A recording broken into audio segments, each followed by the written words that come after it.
I'm Manouk Akopyan. Thank you for tuning in, and thank you to our partners, personal injury attorney Nelson Gevorkyan.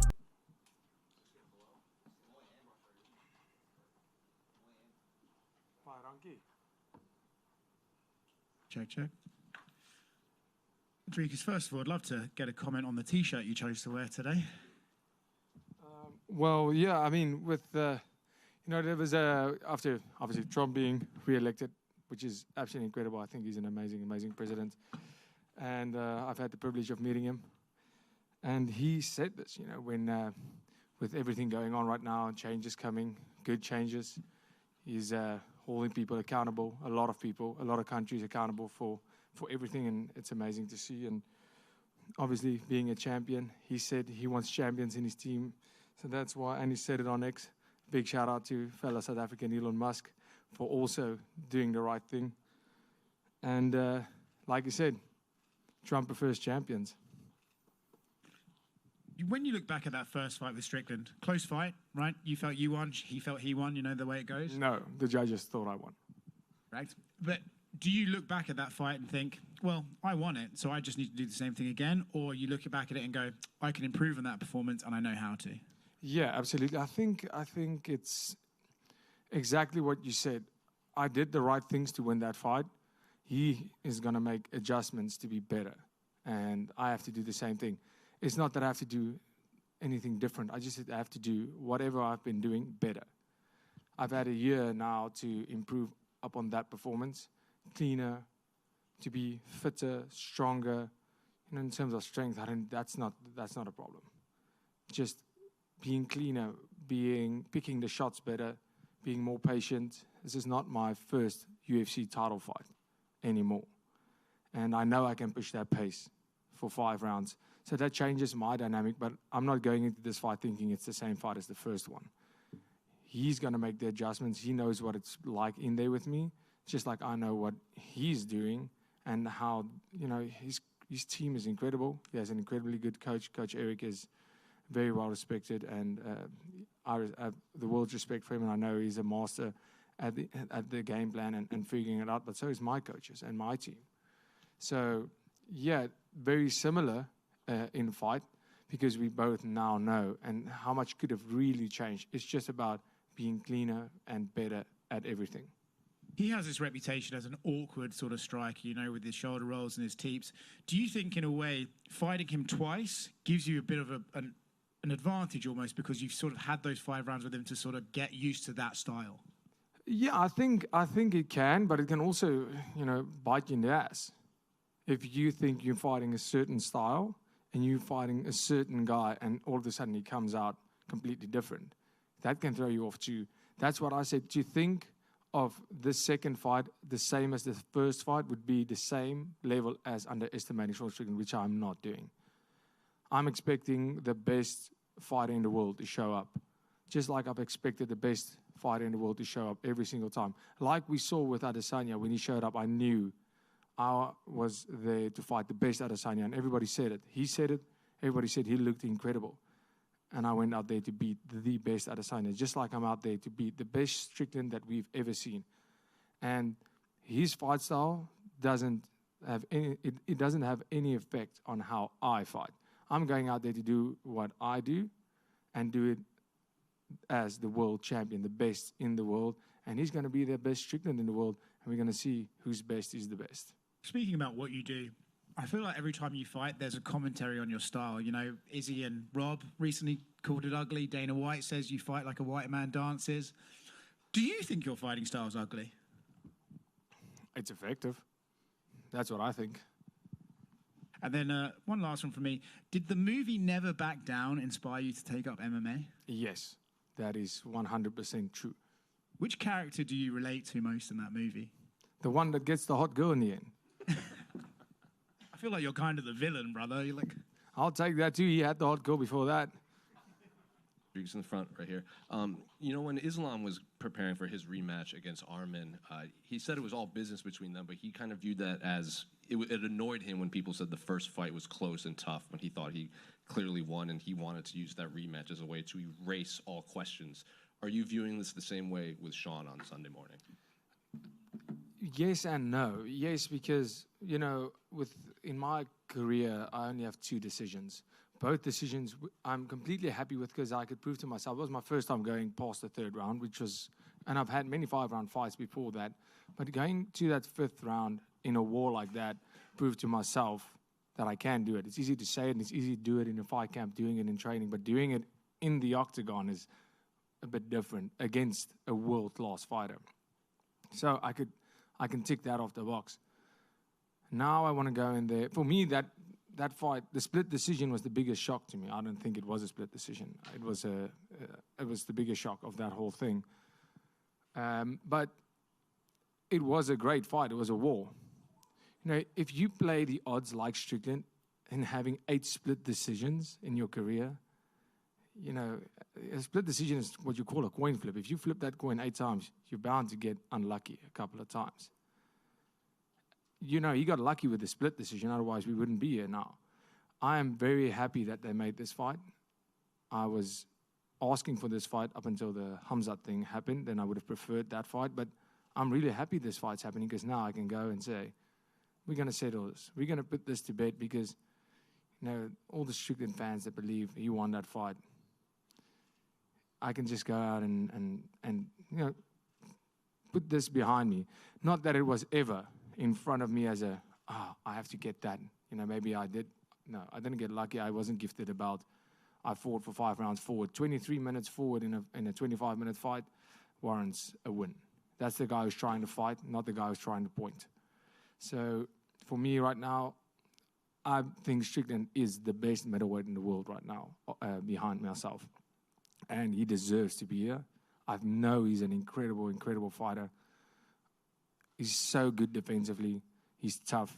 He's hard to hit, and when you hit him, it doesn't have that effect as, on normal guys. This man is an apex predator. So this is the toughest fight of my life coming up, and I'm ready for that because I'm an apex predator, and he's in my area right now. We're going to go to that dark place from the word get-go, and we'll see who comes out. And I can't wait for that because even if this goes to a decision again, it will be an all-out war, and there will be no doubt that I'm the best in the world. It's kind of going off of what you said in that, Sean, it's difficult to fight and everything. A lot of people were confused by Paulo Costa's approach to that fight against Sean Strickland. They were surprised at how he wasn't the usual Paulo Costa trying to blitz forward. Do you think that was just more fans are overlooking, like Sean made him do that? Like that was Sean's approach, and he's the reason Paulo was kind of out of sorts? Yeah, absolutely, because you could see that. I mean, Sean, he's a bully fighter. I said it before, he's a bully fighter, and, he's been a bully on the mic, but the bully fighter is not a bad thing. What he does is he walks forward and he imposes his game on his opponents. And because the shots aren't that powerful, because it seems unassuming, you just wait and you take a teep and you take a jab and you take a jab and you take a teep and you go backwards and you're waiting for then you miss and you miss. And you're going backwards looking for your opening. Before you know it, you've been going backwards for 2 rounds and you're behind on points. Now you have to make it happen. And he kind of forces you. And then the momentum is so far for him that he has it. And that when he fights that way, you're not pushing a pace if you're going backwards. So he's fighting at his pace. He can jab, he can kick, he can jab, he can throw the whole day. He can throw quantity because it's not that hard. That is why he has been so successful in everything he does. That's why he could beat Adesanya the way he did. And that's why he beat Paulo Costa the way he did. Because guys realize too late in the fight, listen, this guy is ahead on points right now. And then they have to do something desperate, and then it's too late. So, yeah, that is definitely not, the guy is not fighting good. It's all credit to Strickland for doing what he does and imposing his game plan. And in Perth, I remember after you beat Israel, you walked by Media Row and you looked at all of us and you said, everyone that picked against me, haha, you look like dumbasses now. That is factual. I'm just curious, like, do you pay attention to that, like the people that do pick against you or have criticisms of you, or is it just like out of sight, out of mind? No, I don't pay attention to that. I just don't miss anything. I see it. I know it. But it doesn't make any difference to me. It's just fun to make fun of people that picked the wrong side. And then just last one for me. obviously you strike me as someone that, you don't need validation or anything like that from other people, but I'm curious if you heard Kamaru Usman's like recent comments where he said it's no longer the three kings, it's the four horsemen, because he includes you into the African champions of the UFC. What do you make of those comments? Like, are you happy to hear that? Does it matter? Does something like that matter to you, that, a guy that was very pro-Israel, Israel Adesanya, and saying, it was you versus the three kings, and now he's including you in that group of champions? Yeah, absolutely. It's a massive honor and privilege to be a part of that group. And, if you look at guys like Kamaru, Francis, and Israel, absolute greats in the sport, and now Dricus Du Plessis era, and being part of that group is a massive honor. A massive honor because it's a small portion of very special people, a small percentage of champions. Fighting in the UFC makes you one in millions. Being a champion makes you even more. And being part of that group is something that doesn't mean anything to anybody else, but to me, as an African-born fighter, African-raised, African-residing champion, just like for them, it means the absolute world to be a part of that group. Because just a quick one, I saw Sean was talking about a headbutt in the first fight and how it impacted the fight. What was your reaction when you saw him sort of saying that was one of the key things that sort of turned things around? Well, my reaction was, it only felt like a headbutt. My right hand is really, really hard. But it wasn't a headbutt. It wasn't a headbutt. There's evidence all over. You can see the video footage. Everything is there where the eye is already bleeding before where he shows the headbutt. It was a right hand. I remember it in the fight, seeing it. I remember in the fight I was throwing the right hand and I could see the blood coming from his eye the first time. And I caught him on that exact same eye many times. You can watch that fight back. How many times I caught him on that exact eye. And the blood started pouring. Late in the fight, don't you wrestle with your head? The head was there. I saw what he showed, but he was already bleeding then, and that was definitely no headbutt. There was rubbing, our heads were rubbing against each other as you would when you wrestle. That's why we have cauliflower ears. Both of you guys have a lot of respect for each other after the first fight, but you did mention it, he can be a bully in the octagon, he can sometimes be a bully on the mic. What are you expecting from this press conference tomorrow, now that you guys have shared the ring together for 5 rounds? Do you imagine it might actually be more respectful than what people might be thinking? I think there's so much mutual respect between me and Strickland, well, at least from my side. I have all the respect in the world for the man. He's an absolute warrior. He's an incredible, incredible fighter. I think he's proven that. In the beginning, when he beat Israel Adesanya, he got his title shot by fluke. He was the number 7 ranked guy. There was nobody else. He stepped up. He was never supposed to be there, and he proved that he belonged there. And after I fought him, I went, wow, he's a lot better than I thought. He is as good as, the papers say. He's deserving of this title shot. I can't believe he hasn't had it earlier. He is an incredibly good fighter. And I just know I'm better. So the respect is there, and especially after sharing such a war with somebody, the respect is there, especially from my side. I know what it takes to get in there and to go what I went through and what he went through. And now we are competing, and there is respect, but there's not a person in front of me. It's something in my way, and like I said, you can be the nicest guy. I don't care if it's more respect, less respect. He can be the biggest asshole to me. He can be the nicest guy. It makes no difference on what happens fight night. But in the lead-up, I would assume it's going to be a bit more humane this time around. But if not, I'm ready for anything. Last question from me. We saw in Embedded you're quite talented musically. Are we getting the guitar out of the open workouts, doing an unplugged Dricus Du Plessis acoustic performance for Sydney today? Absolutely not. Thank you. Dricus, people talk in MMA about fighter IQ a lot, but the regular IQ you showed with your proposal tactic, having your fiancée organize the party for you, is genius. But from the moment you knew you wanted to marry her, did you start coming up in your mind how you wanted to propose, and what was the ideal way you wanted to do it? Well, I mean, it's not about me that moment. It's about the fiancé, I would assume. I think that is how it should be. And she never said how she wants it. I just knew she would like her family there. I knew I would like my family there. And some of our close friends, ever since, like, it can't just be her family. And I knew that was something she would want. And when I started thinking about it, her family was away, my family was away because it was the holidays when I wanted to do it. And I said, wait, on my birthday, she wouldn't expect anything, and she's going to arrange everything. And wouldn't it be weird to have all our family, the whole family, my family and her family there, also having our friends there? It's not going to be weird. And the photographer, everything ready. It's not going to be suspect at all. And if she doesn't like anything, she arranged it. It's not on me. And the plan worked out great. It was great. I was more nervous for that, and I thought, whatever, I'm just going to do it. Didn't think about it. Thought on the night, just going to go with it. I'm going to say this and this. Didn't say anything. I was mumbling some random shit. I don't know what I was saying. And then the ring box got stuck in my pocket. I should have taken it out, thinking about it, because I have big hands, and my hand got stuck in the pocket. Well, she said yes at the end. Well, when I was so nervous when we got up and I put the ring on, I asked her, did you say yes? I didn't even see if she said yes. But I'm glad she said yes. And I guess a bonus is it's a date that's easy to remember now as well. Easy money. Easy.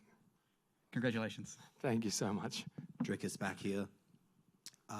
In Sydney in Perth before your fight with Israel, I asked you about, I felt a lack of respect you got as a champion, and you said you don't fight to appease people on the internet. And while I know that hasn't changed, do you feel you get more respect coming off your last victory? I always feel the respect. I don't even pay attention to the disrespect. I don't. I can tell you this. I read it. I laugh. Sometimes I have an off hour and I go on X and reply some random people. I don't even know if they are somebody, and just read it. Go, oh, great. I can dish out some banter. Other fighters, if I have time, if I have an extra hour sitting on the couch, and I go, cool, let's banter, and then I'm not paying attention again for like a week or two, and when I have an off hour, I'll go on and have that. That's how I approach any disrespect. I mean, it's the disrespect. I don't even. It's like water off a duck's back. For me, the respect is the respect I see, the appreciation I see, and the love and support I see, and that's my fuel. I don't get the disrespect doesn't fuel me more or less. I don't care.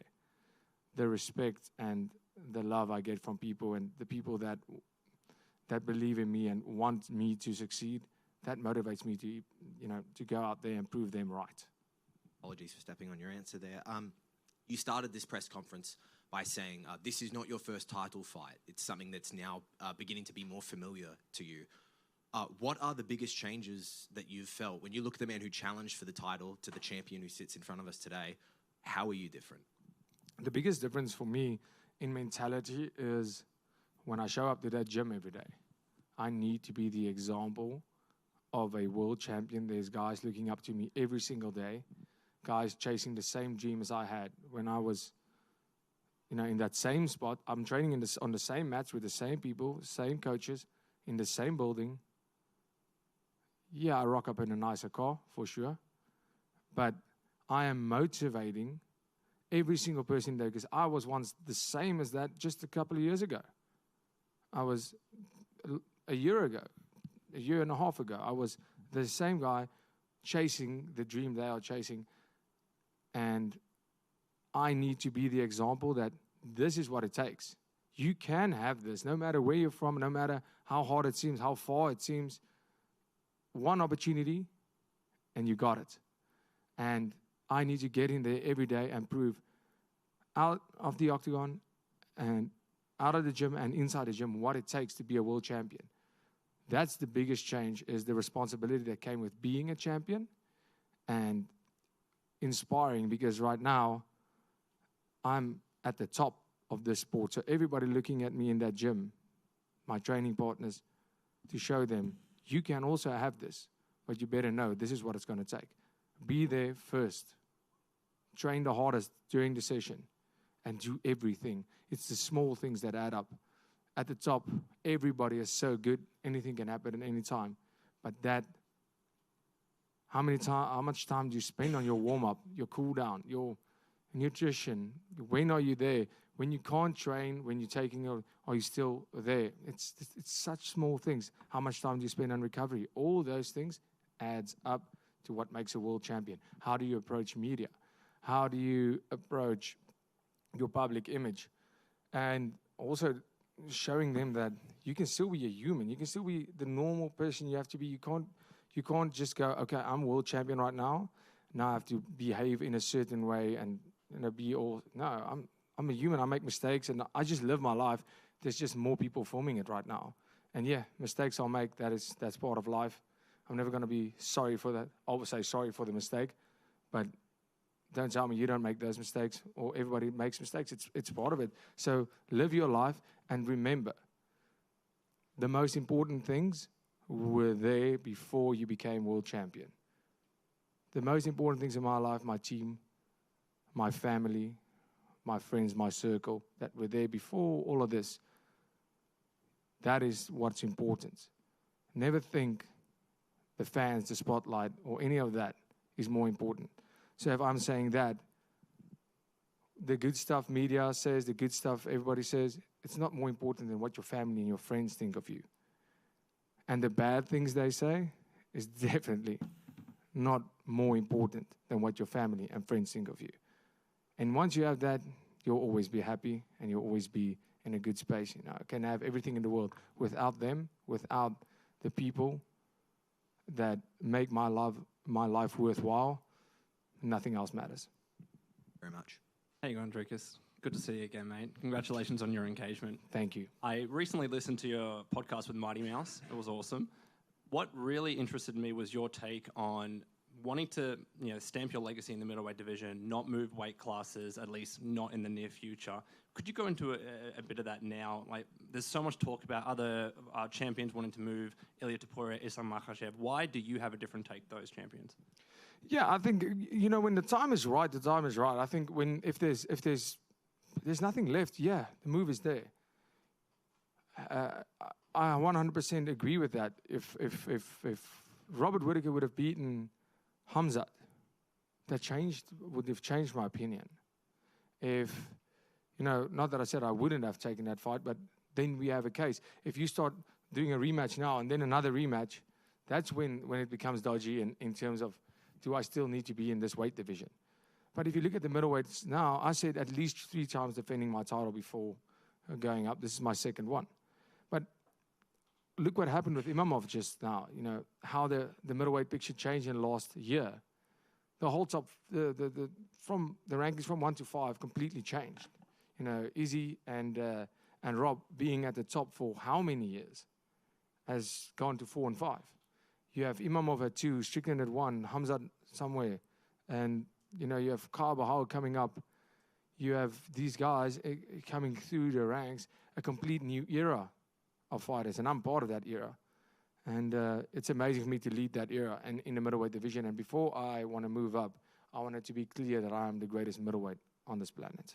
Very interesting. You were mentioning a lot of those top-ranked middleweights. You have Sean Strickland training with Kai Bahayo, Rob Whittaker training with Israel. You say you want to train with either Rob or Israel or both of them. Do you find it interesting that so many in the top 10 of that division are training with each other, even though they're meant to be competitors? Yeah, I guess I'm not training with anybody in the top 10. Lucky for me, I just think with Rob and Izzy, it's a different dynamic. Right now, they know trajectory-wise, they'll never fight each other again. And yeah, Rob can, at his age, can make another run for it. I think he has another run left in him, 100%. And for Izzy, I don't think there's another title run. With all due respect, I think his legacy is cemented and will always be there. And whatever he feels like doing, he can do. I put him in the same category as Anderson Silva at this stage of lose as many fights as you want. You'll always have your legacy. Anderson Silva, when his reign ended, I don't care how many times he lost, he was still my GOAT. He was still the greatest middleweight of all time. And I feel Izzy is in that area, where whatever he decides to do, take super fights here, there, if you want to, if you still have the passion for it. If you lost the passion, you have the money, you have everything. Don't do it anymore. You don't have to take any more trauma. You don't have to put yourself through that. But if you want to do it, go for it. Nothing he can do can tarnish that legacy that he's already built. So that's a different scenario. I think Kyle and especially at Extreme Couture, there's a lot of guys coming in and out because it's in Vegas. A lot of guys joining the PI. I guess that's a mutual agreement they have. Okay, cool. We train together now, but if the fight comes, we're doing it, and I can respect that. And one last one from me. After UFC, you've become a world champion, of course. Is your intention to become a champion in oval racing as well? Absolutely. Absolutely. Thank you, brother. Appreciate it. Thanks. Just one quick here, Dricus. Last time in Perth, you had quite a good support base with the Springboks playing the night before. I'm just wondering what you're expecting this time in Sydney. Well, maybe also support. I mean, everybody was angry because the Springboks is giving the Wallabies such a hiding. So I guess that's why they were booing me so much. But so this time that's not happening. So I guess maybe I'll get some more love. Now, all jokes. But yeah, I think there's also quite a South African community here in Sydney, but not like in Perth. But yeah, I guess so. I think with the familiarity of it, Strickland has fought here, so he has a lot of fans all over, and I've fought here in August, so it's a familiar face. So maybe I have more fans, maybe more boos. At the end of the day, there'll be more noise, and I love it. Is this sort of becoming like a second home for you, Australia? Second fight in a row? Well, after the traffic I just experienced, no. I'm not living here. But Sydney is incredible. It's a very, very different place to Perth. Perth was amazing too. The crowd, though, is going to have to step it up in Sydney because that Perth crowd was the craziest crowd I've ever fought in front of it. It was just the sound in that place was the atmosphere in there was insane. So yeah, Sydney's going to need to step it up on that. But the place is incredible. Definitely a destination where I would spend more time. 100%. If you don't mind, Dricus, can I just get one in right at the end here, mate? Mate, is there something about Australia that you've found since you've been here that is completely unique to Australia that you just never would have seen back home or anywhere else?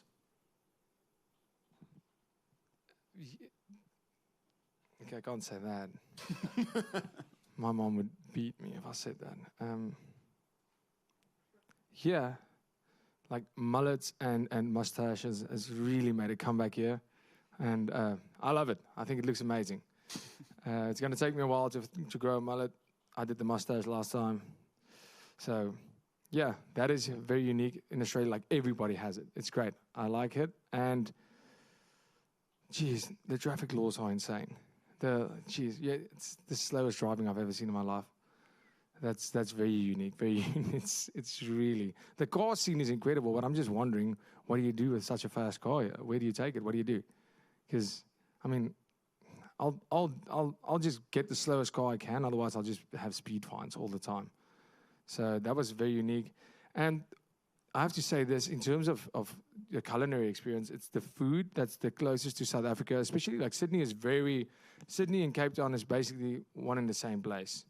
It's Cape Town is incredible, and Sydney, it's also waterfront. The food scene in Australia, the food here, the quality of food, quality of meat, especially steaks and your red meat, it's very similar to South Africa. My good friend Jackson, he actually told me that, and when he came to South Africa, I said South Africa has the best food.